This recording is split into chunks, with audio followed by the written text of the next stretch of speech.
Bapak Uskup, para romo dosen, suster, frater, bruder, ibu bapak, dan saudara-saudari seluruh civitas akademika Fakultas Teologi Weda Bakti, Universitas Sanata Dharma Yogyakarta yang terkasih, baik yang hadir di ruangan Tom Jacobs ini, maupun yang mengikuti secara live streaming melalui aplikasi Zoom Meeting, dimanapun Anda berada.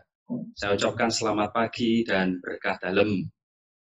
Siang ini dengan amat bahagia, walaupun penuh dengan keterbatasan karena pandemi COVID-19, Fakultas Teologi Weda Bakti Universitas Sanata Dharma menandai pembukaan tahun akademik 2020-2021 dengan Studium Generale atau kuliah umum.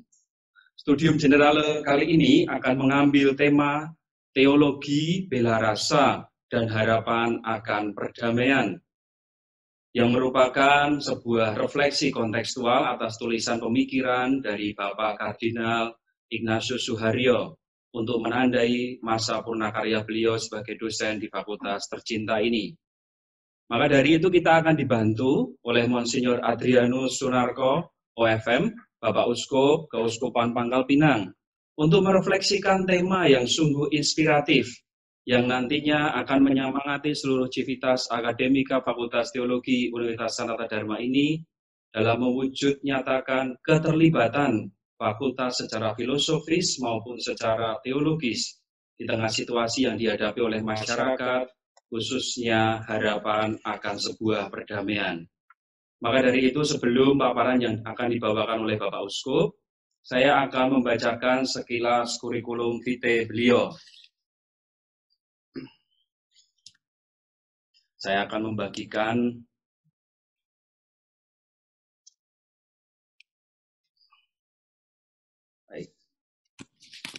Monsinyur Adrianus Sunarko lahir di Merauke, Papua. Lalu kemudian beliau melanjutkan studi di Seminari Menengah Santo Petrus Canisius Mertoyudan. Setelah itu beliau memasuki Tarekat Kongregasi OFM, dan kemudian menjalani studi filsafat di STF Triyarkara, Jakarta. Kemudian beliau melanjutkan studi teologi di fakultas kita tercinta, Fakultas Teologi Weda Bakti, Universitas Sanata Dharma, dan kemudian setelah ditahbiskan, beliau kembali menjalani masa studi dengan mengambil doktor teologi di Universitas Albert Ludwig Freiburg, Jerman.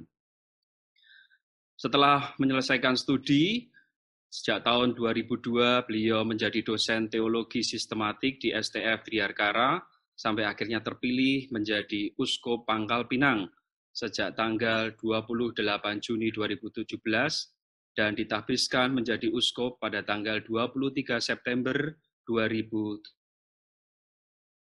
dari tangan Monsinyur Aloysius Sudarso, SCY. Monsinyur Sunarko memilih moto episkopalnya Letentur insule multe, kutipan dari Mazmur 97 ayat 1, yang berarti biarlah banyak pulau bersukacita. Dan pada tanggal 1 November 2018 yang lalu, Kementerian Riset Teknologi dan Pendidikan Tinggi Kemenristek Dikti menyatakan Monsinyur Sunarko sebagai profesor atau guru besar dalam bidang ilmu teologi pada Sekolah Tinggi Filsafat Triyarkara, Jakarta, dengan pidato ilmiahnya berjudul Agama di Zaman Postsekular, Tersingkir atau Mendominasi Politik. Demikian sekilas kurikulum vitae beliau, dan untuk selanjutnya, waktu dan kesempatan saya berikan kepada Bapak Uskup untuk membagikan buah-buah pemikiran teologisnya kepada kita semua, kurang lebih selama 45 menit. Monggo, Bapak Uskup. Sebagai pengantar, kenapa saya memilih tema ini? Seperti sudah kita ketahui bersama ya, kita hidup di zaman pandemi virus corona COVID-19. Paus Fransiskus pada masa-masa ini berulang kali berbicara tentang pentingnya berbela rasa. Tentu saja sudah sebelumnya, Paus Fransiskus juga sudah sering berbicara tentang tema ini. Kardinal Ignatius Suharyo dalam pedoman dasar Dewan Paroki KAJ dalam penjelasan menegaskan tentang wajah gereja yang ingin dibangun, yaitu sebagai paguyuban umat Allah dan gerakan kerajaan Allah. Khususnya dalam mewujudkan gerakan kerajaan Allah itu, beliau mengatakan diperlukan dua kompetensi etis, yaitu kerjasama dan juga bela rasa. Demikian pula dalam berbagai kesempatan homili, ceramah, beliau sering berkata tentang gereja yang diharapkan makin beriman, bersaudara, tapi juga dan berbela rasa. Saya sendiri juga tergelitik karena sering mendengar atau membaca ya, katakanlah suatu model kesalehan yang sepertinya justru membuat orang kurang berbela rasa. Orang yang saleh ketika melihat ada penderitaan, orang sakit, pandemi, kadang tergoda cepat-cepat mengatakan bahwa ini hukuman Tuhan. Dosamu besar. Engkau dengan demikian menyalibkan Tuhan untuk kedua kalinya. Jadi orang sudah sakit dan menderita ditambahi lagi dengan beban penilaian akan kedosaannya. Jangan-jangan ada teologi tertentu di balik model kesalehan seperti itu.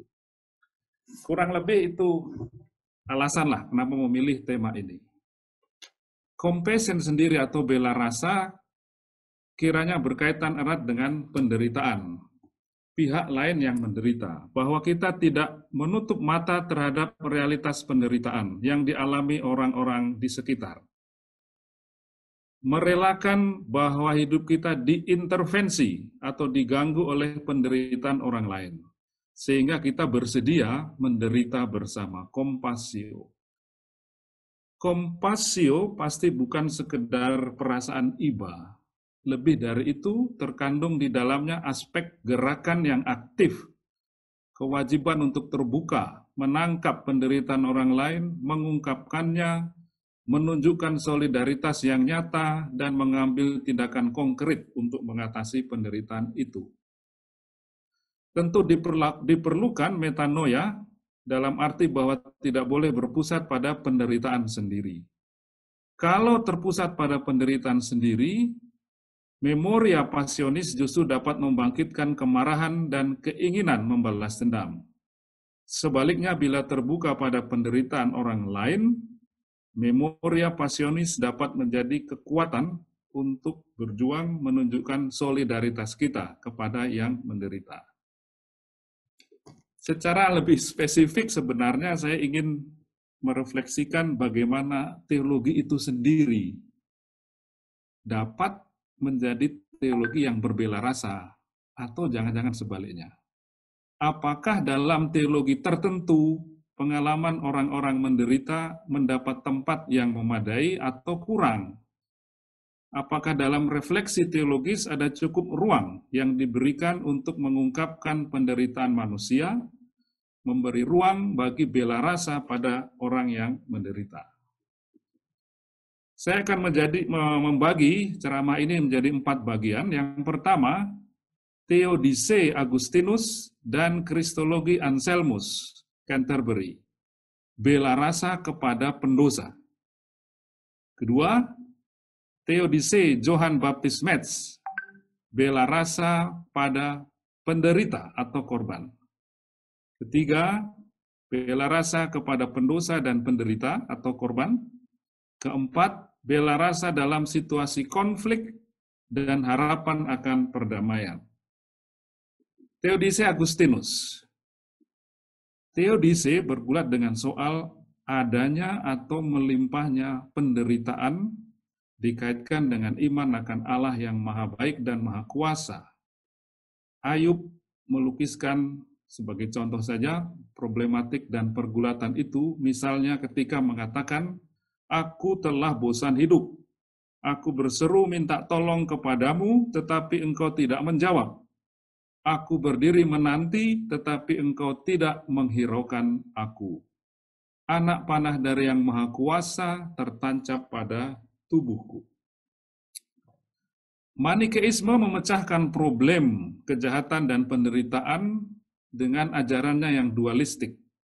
Sejak kekal terdapat dua prinsip tertinggi, yaitu prinsip terang dan prinsip gelap.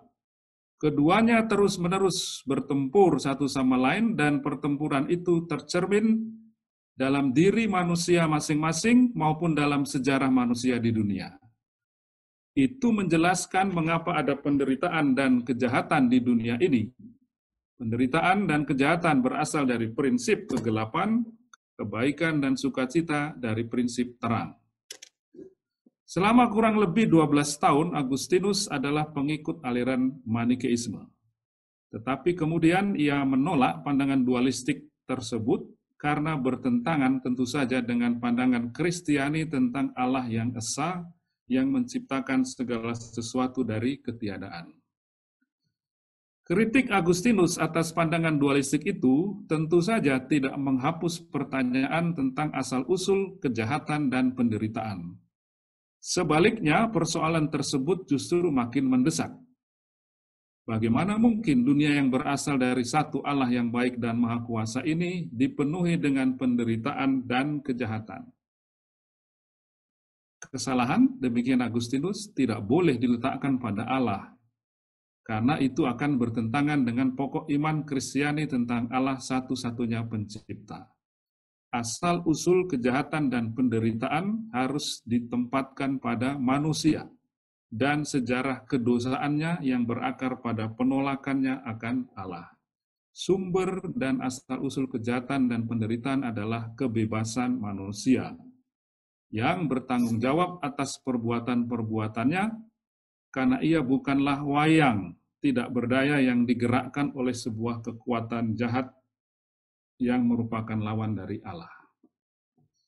Pertanyaan kita tentu saja adalah apakah perbuatan kebebasan manusia memberi penjelasan yang memadai atas fakta penderitaan manusia yang bukan hanya ada, tetapi demikian melimpah di dunia ini.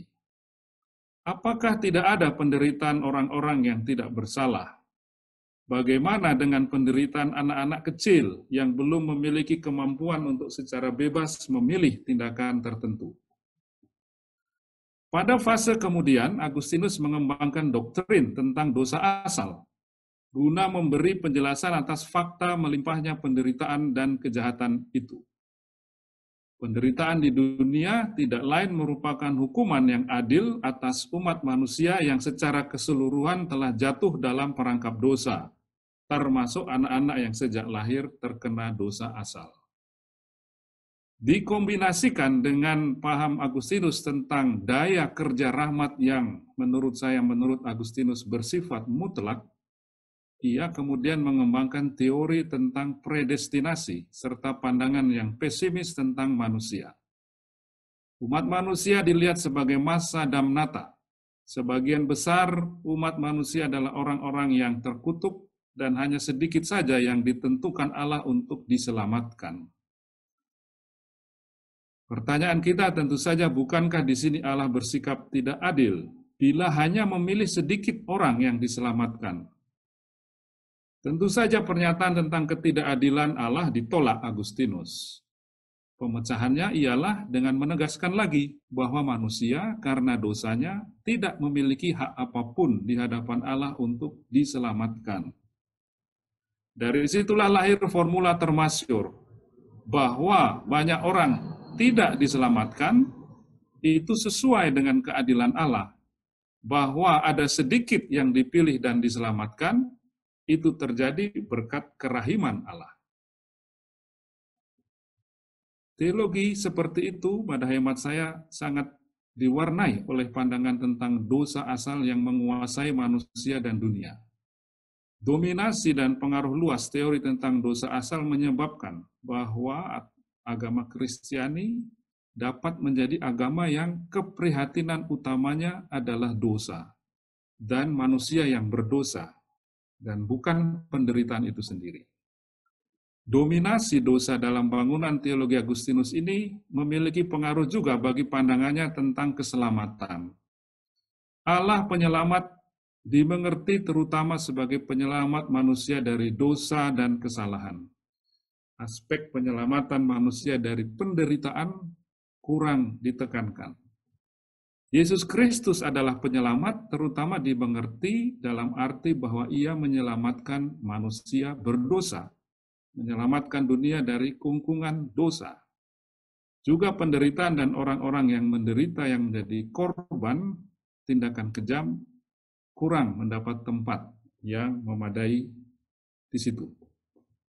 Karena hal-hal tersebut, Agustinus sering dikritik sebagai perintis teologis bagi transformasi agama Kristiani dari agama yang peka dan berbela rasa pada penderitaan menjadi agama yang peka dan berbela rasa terutama pada para pendosa.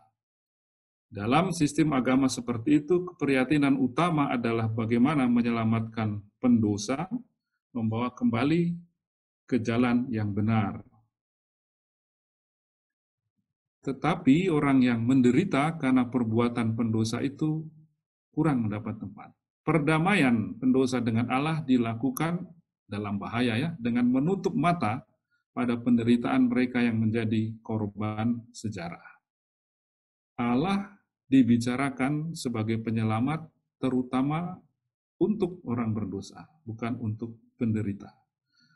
Kita mengetahui bahwa hal ini menjadi salah satu penyebab bagi protes banyak orang yang berujung pada ateisme modern. Max Horkheimer misalnya mengatakan di hadapan penderitaan yang sejak berabad-abad atas dunia ini, agama Kristiani tentang Allah yang Maha Kuasa dan Maha Baik tidak meyakinkan. Kristologi yang didominasi oleh kepekaan pada dan bela rasa pada pendosa, tapi kurang pada para penderita nampak pula dalam refleksi termasuk Anselmus tentang misteri inkarnasi cur deus homo, mengapa Allah menjadi manusia. Kalau kita bertanya tentang mengapa Allah menjadi manusia, maka jawabnya adalah untuk menjadi silih atas dosa-dosa manusia. Kita mengetahui manusia berada dalam dilema karena dosa-dosanya. Di satu pihak, karena dialah yang berdosa, maka ialah yang harus, menurut Anselmus, melakukan silih atas dosa-dosa itu. Di lain pihak, ia tidak dapat melakukannya. Hanya Allah sendirilah yang tidak bersalah dan berdosa yang dapat memenuhi syarat untuk melakukan silih. Maka jalan keluarnya adalah inkarnasi. Karena itu merupakan, menurut Anselmus, keniscayaan bahwa Allah manusia, sekaligus Allah manusialah yang melakukan silih itu. Itulah alasan mengenai perlunya inkarnasi. Tetapi melalui inkarnasi saja silih belum dikerjakan. Hal itu baru terlaksana dalam kematian Allah manusia itu. Untuk menebus manusia, Yesus Kristus bukan hanya harus menjadi manusia, tetapi juga harus wafat di salib. Untuk penebusan tidak cukup ketaatan Yesus dalam hidupnya, karena semua manusia juga wajib untuk taat pada Allah. Silih dapat diberikan hanya melalui sesuatu yang melampaui kewajiban Yesus, dan itu adalah kematiannya. Sebagai yang tidak berdosa, Yesus sebenarnya bebas dari cengkeraman hukuman maut. Tapi karena kebaikannya, ia rela wafat dan dengan demikian memiliki nilai plus yang tidak dibutuhkan untuk dirinya sendiri, melainkan diperhitungkan Allah untuk manusia yang lain. Defisit di pihak manusia dibayar dengan kelebihan di pihak Yesus, sehingga dapat melunasi hutang para pendosa seluruh dunia. Jadi juga di sini secara singkat, dosa dan pendosalah yang menjadi pusat perhatian dan refleksi Anselmus tentang Yesus Kristus dan karya keselamatannya. Alasan dari inkarnasi adalah dosa. Demikian juga alasan dan tujuan dari sengsara wafat Yesus di salib adalah demi menjadi silih bagi manusia yang telah jatuh dalam dosa. Bagaimana dengan manusia yang menderita, yang menjadi korban ketidakadilan dalam sejarah? Orang-orang Yahudi yang disiksa di kamp-kamp konsentrasi. Sebagai penebus dosa, Yesus Kristus nampaknya lebih relevan bagi para pelaku kejahatan yang perlu diampuni, dan kurang begitu relevan bagi korban yang menderita perlakuan tidak adil. Seperti pada Agustinus, dalam soteriologi Anselmus, pendosa mendapat tempat utama, tetapi para penderita kurang mendapat perhatian. Teologi Agustinus dan Anselmus tentu saja ini tidak mengurangi rasa hormat kita pada kedua teolog besar ini, berbela rasa kepada para pendosa, tapi kurang berbela rasa kepada para penderita. 2. Theodicee Johann Baptist Metz, bela rasa kepada penderita. Sejak tahun 1969 dalam dialog dengan filsuf Walter Benjamin, Johann Baptist Metz memberi tekanan baru pada teologi politiknya dengan mengintrodusir istilah memoria passionis sebagai kata kunci dalam upaya mengembangkan teologi yang lebih peka pada penderitaan dan berbela rasa kepada mereka yang menderita. Ada dua hal yang mendorong dia untuk mengembangkan teologi yang peka dan berbela rasa pada mereka yang menderita. Pertama, rasa heran dan terkejut bahwa kekejaman rezim Nazi Hitler yang membinasakan orang-orang Yahudi dapat terjadi di benua Eropa yang dihuni oleh banyak orang Kristiani. Bagaimana mungkin pembantaian manusia secara sistematis seperti itu dapat terjadi tanpa perlawanan yang gigih dari gereja-gereja? Kedua, selama bertahun-tahun menurut Metz, setelah itu, teologi dijalankan seperti biasa lagi, seolah-olah kekejian rejim Nazi Hitler tidak pernah terjadi. Saya gelisah, kata Metz. Mengapa orang terus berteologi dengan mengabaikan malapetaka besar dan penderitaan orang-orang Yahudi, serta sejarah penderitaan di dunia secara keseluruhan? Dapat dan bolehkah refleksi teologis dilakukan dengan mengambil jarak yang terlalu jauh dari penderitaan sebesar itu? Ciri apatis dari teologi seperti itu yang demikian mencolok membuat saya gelisah, kata Metz. Melawan tendensi apatis itu, Metz berusaha secara konsisten untuk memberi tempat dalam refleksi teologisnya bagi penderitaan yang dialami banyak orang. Memoria passionis atau kenangan akan jutaan orang yang disiksa dan dibunuh di kamp-kamp konsentrasi, serta di banyak tempat lain di dunia harus mewarnai teologi yang berbela rasa. Diterimanya filsafat Yunani dalam teologi Kristiani sejak teologi patristik memang memberi sumbangan positif, khususnya dalam memberi pendasaran bagi klaim universal ajaran-ajaran Kristiani. Di lain pihak, ia memiliki sisi negatif juga. Kekerasan pemikiran Yahudi yang lebih konkret dan historis menjadi kabur dalam pengembangan teologi Kristiani. Gaya berpikir Yunani yang cenderung abstrak turut menjadi penyebab bagi berkembangnya teologi yang kurang peka pada teriakan orang yang menderita dan tuntutan mereka akan keadilan. Karena itu, memoria passionis yang mengakar dalam tradisi biblis Yahudi perlu diberi tempat utama dalam mengembangkan teologi. Itulah warisan berharga yang kita dapatkan dari tradisi Yahudi. Israel, menurut Metz, menerima dan memaknai penderitaan dan ancaman terhadap kehidupan secara sangat realistis. Berhadapan dengan penderitaan, mereka, itu yang bisa kita pelajari, seringkali merasa tidak berdaya dan terluka. Dan mereka adalah bangsa yang memiliki kemampuan yang lemah dalam hal. Saudari-saudari yang terkasih, kita sedang mengalami gangguan, khususnya gangguan jaringan internet yang dialami oleh Bapak Uskup, Monsinyur Adrianus Sunarko di Pangkal Pinang. Maka dari itu kita mohon bersabar dan nantinya kita akan melanjutkannya. Bapak Uskup, sudah oke lagi? Ya, maaf, bisa sambung lagi? Guna mengatasi ciri apatis teologi, kita perlu mengaktualkan kembali tradisi doa yang tersedia dalam kitab suci, yaitu tradisi doa di mana orang menyampaikan keluhan pada Allah seruan memohon agar diselamatkan dari penderitaan. Dalam konteks ini, Metz sering berbicara tentang mistik penderitaan akan Allah. Dalam tradisi doa tersebut, kita membiarkan diri diganggu oleh aneka bentuk penderitaan yang terjadi di dunia.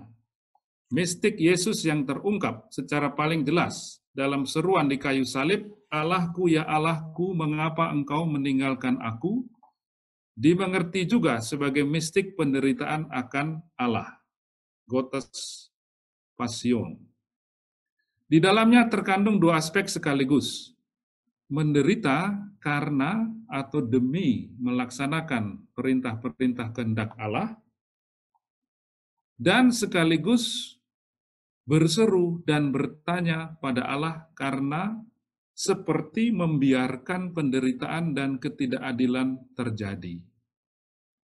Mistik seperti itu akan membantu kita mengembangkan teologi yang peka pada penderitaan dan berbela rasa kepada mereka yang menjadi korban. Dalam Theodicee Agustinus, berkeluh kesah, apalagi protes kepada Allah atas penderitaan yang dialami adalah sesuatu yang terlarang. Atas penderitaan yang dialami, kita harus bertanya tentang kesalahan apa yang telah kita perbuat atau kesalahan orang lain yang menyebabkan penderitaan. Menurut Metz, Theodicee seperti itu kurang peka pada penderitaan, kurang memberi ruang bagi penderita atau korban untuk didengar suara dan keluhannya. Sebaliknya dalam Theodicee yang dikembangkannya, Metz memberi perhatian istimewa pada penderitaan orang-orang yang menjadi korban tindakan kejam, ataupun juga karena bencana alam. Apakah orang-orang seperti ini tidak boleh berkeluh kesah kepada Tuhan? Tidak boleh mengajukan pertanyaan mengapa atas penderitaan yang menimpa, dan berharap bahwa Allah akan memberi jawaban, kalau tidak sekarang dalam sejarah, paling tidak kelak di akhir zaman pada pengadilan terakhir. Pertanyaan pada Allah tentang penderitaan diberi ruang utama dalam Theodicee Metz. Ia mengingatkan bahwa hal seperti itu banyak kita temukan dalam doa-doa yang diwariskan dalam kitab suci. Seorang yang mengalami penderitaan karena ketidakadilan atau karena sebab yang lain, bencana alam atau apapun, tidak hanya harus bertanya tentang dosa apa yang telah dilakukan, melainkan diizinkan untuk bertanya, menyampaikan keluh kesah kepada Allah, serta berharap akan pemulihan dan penjelasan dari Allah. Kritik juga ditujukan Metz pada kristologi Anselmus khususnya yang melihat karya penyelamatan Allah melulu atau terutama sebagai penyelamatan manusia dari dosa, tetapi mengabaikan aspek penyelamatan. Kedatangan Kristus ke dunia dimengerti terutama untuk menebus manusia dengan menjadi silih atas dosa-dosanya. Dalam kristologi seperti itu, peristiwa Yesus Kristus nampak relevan, terutama bagi pendosa, malahan pelaku kejahatan. Tapi nampak kurang relevan bagi orang-orang yang menderita dan menjadi korban ketidakadilan. Dimensi penyelamatan dan solidaritas Yesus Kristus dengan mereka yang menderita ini perlu ditegaskan kembali agar kristologi yang dikembangkan menjadi kristologi yang berbela rasa, tidak hanya pada para pendosa, tapi dengan orang-orang yang menderita. Lebih khusus lagi, kritik Metz pada kristologi Anselmus meliputi dua hal. Pertama, misteri Yesus Kristus secara sempit difokuskan pada dua hal saja, yaitu peristiwa kelahiran dan salib, Bethlehem dan Golgota. Bahkan dapat dikatakan bahwa yang menentukan untuk keselamatan manusia sebenarnya hanya sengsara dan wafat Yesus di salib saja. Kelahiran Yesus ke dunia juga penting, tapi kelahiran di Bethlehem penting hanya sebagai fase yang harus dilewati menuju kematian. Untuk apa Yesus lahir ke dunia? Supaya nanti ia sengsara dan wafat di salib, demi menjadi silih bagi dosa-dosa kita. Bahkan kebangkitan pun sepertinya tidak terlalu relevan untuk keselamatan. Dalam doa syukur agung 3, misalnya kita temukan ada rumusan doa, Bapa, kami mengenangkan sengsara putramu yang menyelamatkan kebangkitannya yang mengagumkan. Jadi yang menyelamatkan adalah sengsara Kristus. Kebangkitan itu hanya sesuatu yang mengagumkan. Tetapi terutama hidup dan karya konkret Yesus selama hidupnya tidak mendapat perhatian yang cukup dalam Kristologi Anselmus. Padahal kita mengetahui bahwa dalam hidup dan karyanya nampak dengan jelas tindakan bela rasa Kristus kepada orang berdosa, tapi juga orang-orang yang menderita. Kekayaan peristiwa salib sendiri juga dipermiskin karena fokus yang diberikan pada makna penebusan sebagai silih tersebut. Dua aspek lain dari peristiwa salib kurang mendapat perhatian. Pertama, aspek solidaritas Yesus dengan para penderita dan korban ketidakadilan. Yesus sendiri adalah korban ketidakadilan. Kedua, seruan, pertanyaan sekaligus harapan Yesus yang menderita kepada Allah. Allahku, ya Allahku, mengapa engkau meninggalkan aku? Seruan itu membantu kita untuk memiliki empati dan bela rasa bila korban ketidakadilan dan kekerasan mengeluh, menyampaikan pertanyaan mengapa kepada Tuhan.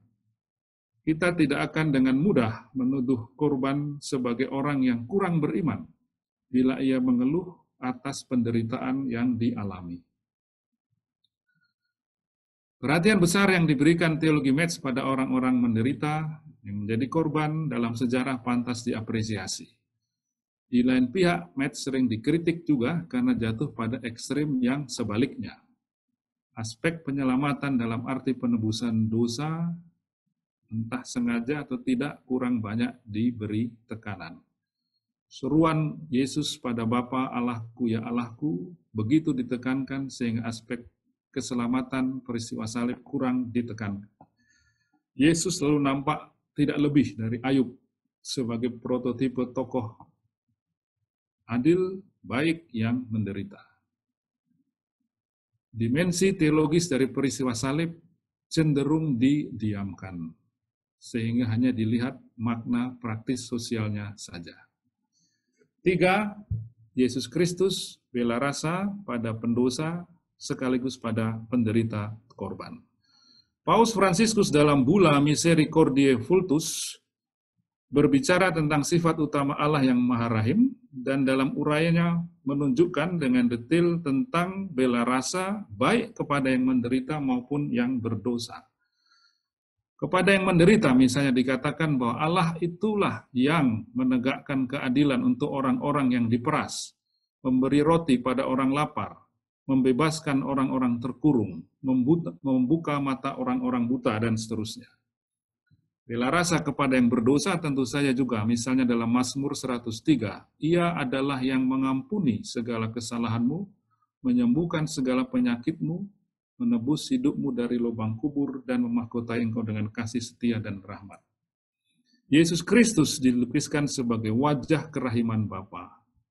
Demikian juga Yesus Kristus di satu pihak dilukiskan sebagai tokoh yang sering tergerak hatinya oleh belas kasihan, dan berbela rasa kepada orang-orang yang menderita.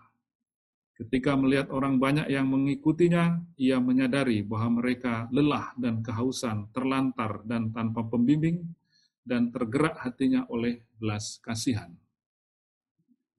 Kisah panggilan Matius bisa menjadi contoh tentang bela rasa Yesus kepada pendosa. Demikian juga kisah-kisah atau perumpamaan-perumpamaan termasuk tentang domba yang hilang, dirham yang hilang, dan anak yang hilang, merupakan perumpamaan tentang bela rasa pada orang-orang berdosa. Juga dalam peristiwa sengsara dan wafat di salib, kedua aspek bela rasa itu tidak hilang, melainkan menemukan puncak perwujudannya. Setidaknya dalam dua tindakan konkret di salib, Yesus menunjukkan bela rasanya pada para pendosa. Pada salah seorang penjahat yang disalibkan bersamanya, Yesus berkata, Aku berkata kepadamu, sesungguhnya hari ini juga engkau akan ada bersama dengan aku di dalam Firdaus. Juga kepada mereka yang menyalibkan dia, Yesus memohonkan ampun dari Bapa. Ya Bapa, ampunilah mereka sebab mereka tidak tahu apa yang mereka perbuat. Dimensi bela rasa dan solidaritas dengan mereka yang menderita karena menjadi korban ketidakadilan juga sangat terasa dalam kisah sengsara Yesus. ia sendiri sekarang harus menderita karena menjadi korban dari ketidakadilan itu. Gelisah menghadapi penderitaan dan kematian, Lukas melukiskannya peluhnya menjadi seperti titik-titik darah yang bertetesan ke tanah.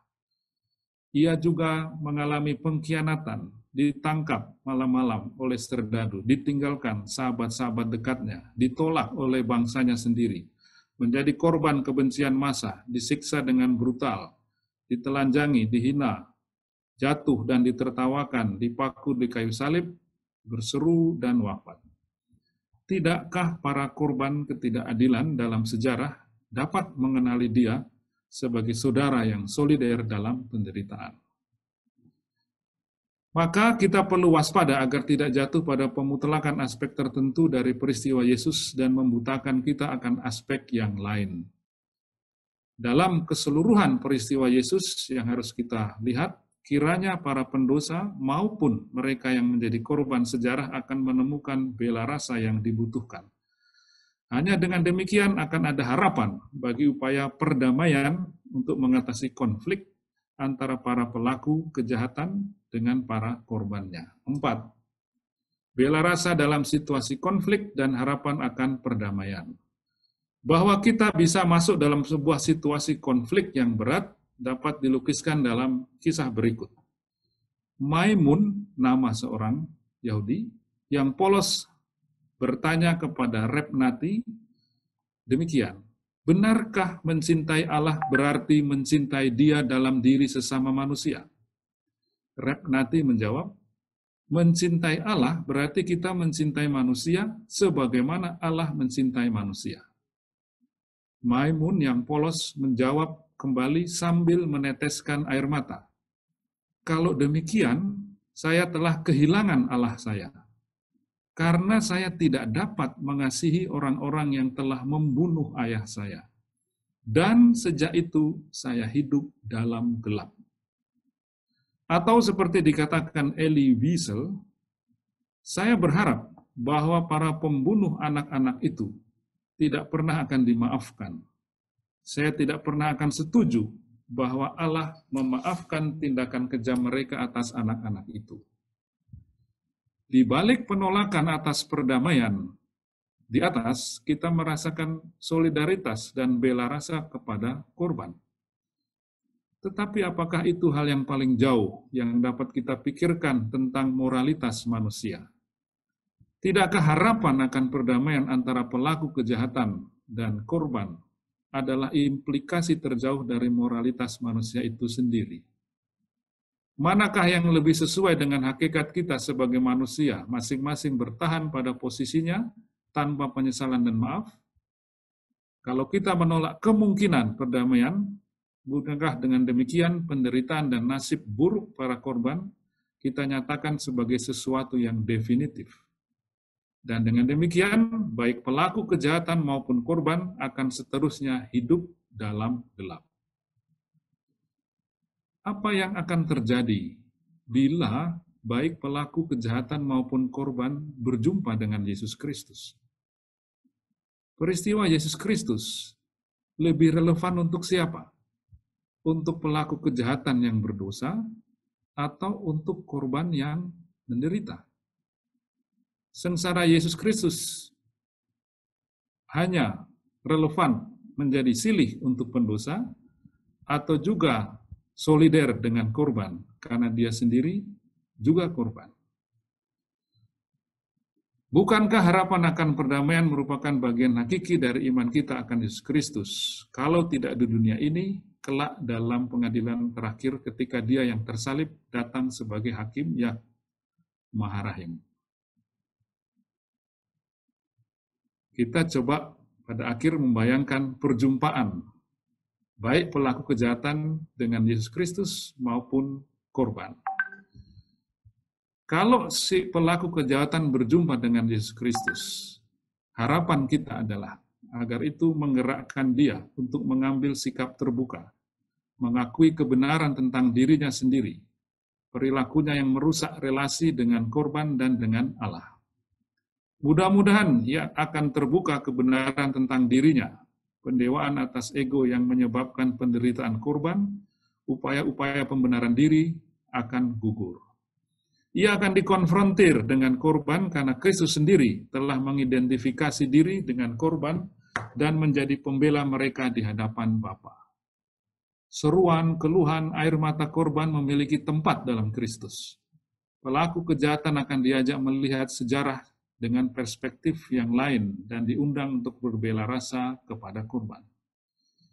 Apakah berhadapan dengan kebenaran yang menyakitkan ini ia akan bertahan?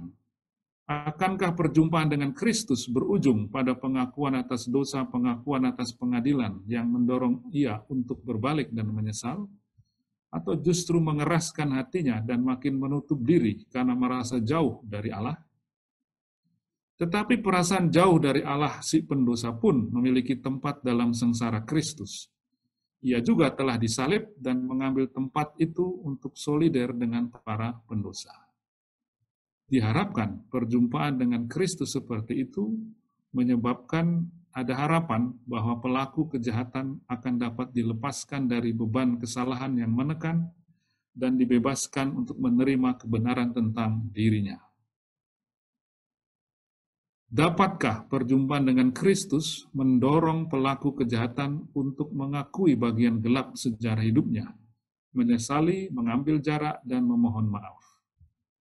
Tentu saja diperlukan pertobatan, tetapi semoga kemungkinan itu dapat terjadi. Dan kalau itu terjadi, perdamaian dengan Allah atau Kristus harus sekaligus juga berarti perdamaian dengan korban. Tidak ada perdamaian tanpa keadilan, tidak ada keadilan tanpa pengadilan, tidak ada pengadilan tanpa pengakuan akan kebenaran yang menyakitkan. Kebenaran tetap perlu ditegakkan, siapa pelaku, siapa korban, apa yang sesungguhnya terjadi. Perdamaian terjadi tidak dengan cara melupakan atau mengaburkan kebenaran. Bagaimana membayangkan korban ketidakadilan, penderitaan, bencana alam bila berjumpa dengan Yesus Kristus? Kesulitan dari pihak korban untuk berdamai dengan Allah dan terutama dengan pelaku yang merugikannya kiranya bisa dimengerti. Apakah adil meminta korban untuk berbela rasa pada para pelaku yang menyebabkan penderitaan korban? Di lain pihak, ketidakmampuan mengampuni dan mengikuti gerak kasih untuk membangun perdamaian kiranya akan menambah gelap hidup korban itu sendiri. Apakah ada keserupaan antara penderitaan Yesus Kristus dengan penderitaan korban? Apakah para korban ketidakadilan dalam sejarah dapat mengenali Dia sebagai saudara yang solider menderita? Maka kenangan bahwa Kristus menempuh jalan derita hingga wafat memiliki makna penting. Dengan mengalami momen perendahan dan penghinaan, ia dapat menjadi solider dengan korban dalam upaya menerima hidupnya yang hancur. Identifikasi Kristus dengan korban semoga dapat membebaskannya menuju pemahaman diri yang baru, berdamai dengan sejarah penderitaannya, dan memampukannya memaknai penderitaan seperti Kristus. Dan bila Kristus juga menghayati kematiannya demi keselamatan manusia, semoga para korban dapat mengikuti jalan perdamaian tersebut dengan berdamai dengan musuhnya dan mengampuni pelaku kejahatan yang menyebabkannya menderita. Kita tidak bisa memastikan, apalagi menuntutkan hal tersebut dari korban. Tetapi karena iman akan Kristus, kita tidak boleh juga menolak kemungkinan itu sejak awal.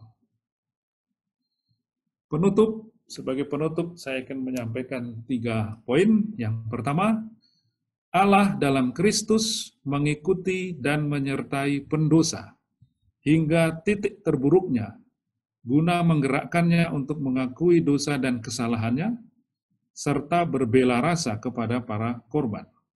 2, dalam identifikasinya dengan para korban yang menderita, ia berada sekaligus di pihak para korban untuk tetap menghormati dan memperkuat martabat mereka dan menggerakkan mereka agar ikut dalam gerak Kristus sendiri untuk berbela rasa kepada para pendosa. 3, saya ingin mengakhiri studium generale ini dengan mengutip sebuah kalimat dari Karl Rahner yang juga berefleksi tentang perdamaian setelah Auschwitz dan kamp konsentrasi. Beliau mengatakan demikian, setelah Auschwitz, kamp konsentrasi, sesungguhnya dibutuhkan sesuatu yang hampir mustahil, yang kita sebut optimisme Kristiani, untuk tetap dapat berharap bahwa akhirnya berkat kuasa kasih Allah yang lebih besar, semuanya akan menjadi baik. Terima kasih atas perhatiannya.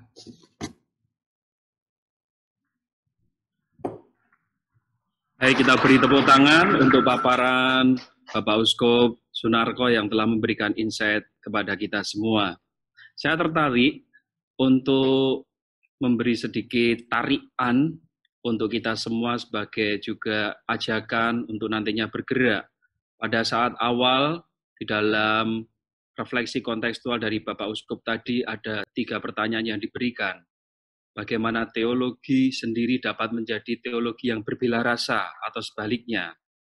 Lalu yang kedua, apakah dalam teologi tertentu pengalaman orang-orang menderita mendapat tempat yang memadai? Dan pertanyaan terakhir yang dilemparkan oleh Bapak Uskup adalah, apakah dalam refleksi teologis ada cukup ruang yang diberikan untuk mengungkapkan penderitaan manusia? Dan pada bagian akhir kita menemukan jawabannya dari kalimat terakhir tulisan Bapak Uskup. Saya ingin mengutipnya dan amat sangat baik. Allah dalam Kristus mengikuti dan menyertai pendosa, sehingga hingga titik terburuknya guna menggerakkannya untuk mengakui dosa dan kesalahannya, serta berbela rasa kepada para korban. Maka dari itu, sekali lagi, terima kasih kami ucapkan kepada Bapak Uskup Monsinyur Adrianus Sunarko FM untuk insight, inspirasi pemikiran teologis, yang juga membantu kita untuk akhirnya bergerak, mewujudkan teologi bela rasa sebagai harapan akan perdamaian.